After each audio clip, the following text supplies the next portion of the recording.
If true, this changes everything for the Toronto Blue Jays as a shocking new report has dropped revealing some wild details surrounding Juan Soto and the Blue Jays that could change the entire landscape of the Jays offseason. We're going to break that down as well as discuss what it means going forward as this report has Jays fans fired up. Stay tuned for all that in this episode. But before we get into it, quick reminder to hit the subscribe button. It would mean the world if you hit that button. About 70% of you who are watching are not subscribed. It would mean the world to myself if you could do that. Now, let's dive right into it today. A shocking report has dropped this morning and it has the Jays, community as Jays fans absolutely fired up and brings back some memories of last off season with Shohei Ohtani, and it was a disappointing season, so at least now we get some things to look forward to and probably have our hearts completely torn apart. So this report dropped about a month ago about, of course, Jays being among top options to sign Juan Soto, but just then, about 10 minutes ago, friend of Yankees Juan Soto reveals surprise team weighing astronomical offer. So this dropped by a news article, and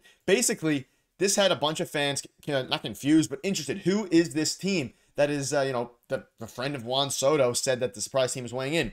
It was the Toronto Blue Jays. So Soto's buddy shared some interesting free agent gossip to NJ Advanced Media. Look for the Blue Jays to make an astronomical offer, Soto's pal said by phone. The Blue Jays, I heard it with my own ears, he said before sharing details.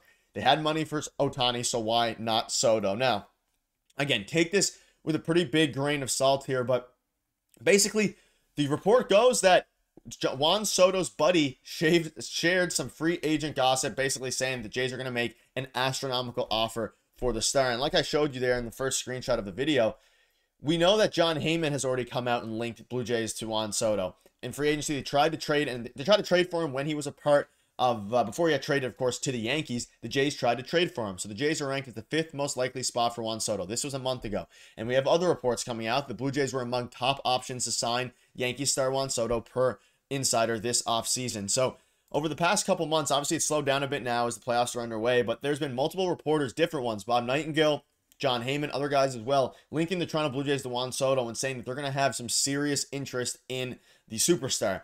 Now, this new report drops from an interesting, again, it's not the most verified source and it's not from a super reliable reporter, so take it with a grain of salt, but it seems like, according to this article, that the Jays are going to make an astronomical offer for Juan Soto. When you're looking at Juan Soto, I mean, I don't really need to, the stats speak for themselves here.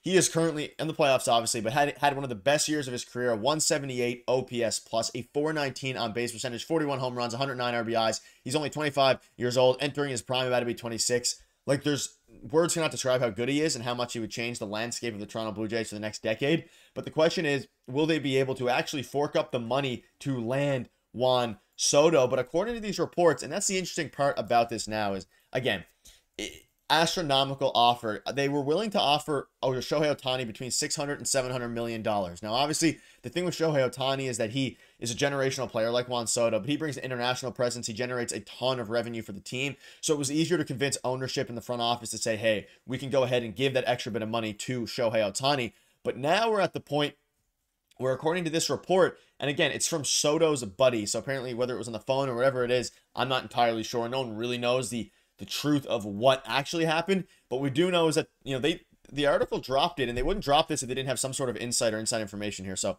look for the Jays to make an astronomical offer, and I heard it with my own ears. And again, it's very interesting in the sense of what the Jays offseason can look like if they get Juan Soto. Because we've been talking about guys like Pete Alonso, Alex Bregman, Teoscar Hernandez even. They need to add a big power bat to the lineup. And the best one available, like we've been mentioning, is Juan Soto. But it seems like it's going to be very difficult to pry him away from the New York Mets, or from the New York Yankees, or the New York Mets if they also bow for him with Steve Cohen and all the money they have. But Rogers is a big player too when it comes to actually having the money to do this and to sign a player of this caliber. Because ultimately, again, we saw it last year. There were no other teams aside from the Dodgers, the Giants to a degree, and the Jays that were really in the mix for Shohei Ohtani once it surpassed the $600 million bidding war that ultimately went to the Dodgers.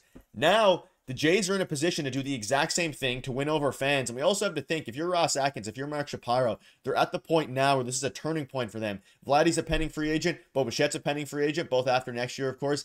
And they need to lock in their core, but they also, it's for Mark Shapiro and Ross Atkins especially, it's their time now to take a big swing. And if they can land Juan Soto, I'm sure a lot of fans will forgive Ross Atkins for a lot of the poor seasons they've had if they can get the best, one of the best players in baseball. And we also have something else here from Thomas Hall, who is a pretty reliable Jays writer. He said, internet sleuthing is back. In all seriousness, multiple sources told me last winter that the Blue Jays were a team to look out for in the Juan Soto sweepstakes, but as much as Toronto offers, prying him away from the Yankees and the Mets will be extremely difficult. And as we kind of gear up for this, we think about it, comparing it to the Shohei Ohtani situation. It's very similar in the sense of, and we mentioned it on the channel even a couple months ago when the rumors started with John Heyman and Bob Nightingale. It always starts, now again, the season hasn't even ended. He's still playing for the New York Yankees, but it started regarding Shohei Ohtani with a couple of rumors like this from non-reliable reporters necessarily, people who aren't as known in the MLB community, not the Ken Rosenthal's, any of those guys of the world. But it started with that, and then as the decision eared closer and closer, it started to become more and more of a reality as the Jays actually were finalists. We know the whole classic Ohtani on a plane to Toronto rumor and things like that. That didn't happen thanks to John Morosi. So I'm not going to believe John Morosi if he says anything about this situation for what it's worth. But ultimately, it started with this, and now it's starting with an interesting, friend of Juan Soto giving some information about the Jays making a huge offer. So it's starting to come together now as Jays fans. I'm not going to say as they hope, because we all are ready to get our hearts broken again surrounding the situation. And again, the favorites are still definitely the Yankees and probably the New York Mets, considering he's currently living in New York, currently is playing for the Yankees and all the things like that. But if the Jays can do anything to pry him away, I would, pay him more than the Yankees can offer, which is going to be tough, more than the Mets can offer. I would just give him as much money as you can. And when you're looking at the future outlook of the team, if you lock in Vladimir Guerrero Jr. and then once you lock him in, Juan Soto, I'm sure there's a world. We know that Juan Soto and Vladdy are buddies. So there's a world where they could definitely kind of come together and be teammates. We've seen them, be friends in the past. So maybe if they lock down Vladimir Guerrero Jr., that would give Juan Soto 10 more reasons to potentially sign in Toronto, especially if the money is right for the Toronto Blue Jays, which ultimately, or right for Juan Soto, sorry, because ultimately for the Toronto Blue Jays, it's not really a matter of money. It wasn't with Shohei Ohtani. They offered him about the same as the Dodgers, if not a little bit more. Obviously, with the Dodgers, they deferred the tons of money. But for this case, for Juan Soto, it's not going to be a matter of money. It's going to be a matter of if Juan Soto wants to come play in Toronto. And that's been the case for a lot of the free agents that Ross Atkins have tried to get, whether they're trying to trade for Francisco Lindor a few years ago, whether it's trying to sign Shohei Ohtani, sign many of the big fish, make big trades for them in lieu of a contract extension once they make the trade. No matter what it is, it's usually a matter of the player. I guess it takes two to tango in this case. They signed George Springer. They signed Kevin Gausman. But for Juan Soto, they're going to have to offer him a ton of money, which it seems like they're prepared to do. And this is a very good step in the right direction if you're a Toronto Blue Jays fan towards the Juan Soto sweepstakes, because ultimately there's no doubting what kind of player Juan Soto is, and he would absolutely change everything for the Toronto Blue Jays if they were able to get him. And not only would it change everything right away, but it would also pursue allow more free agents and allow them to pursue more free agents, because they're going to be more likely to come to Toronto to play alongside Juan Soto, like many players do, because he is the best or one of the best hitters in baseball. So let me know in the comments what your thoughts are on this. Do you believe these reports? Let me know, and see you guys later.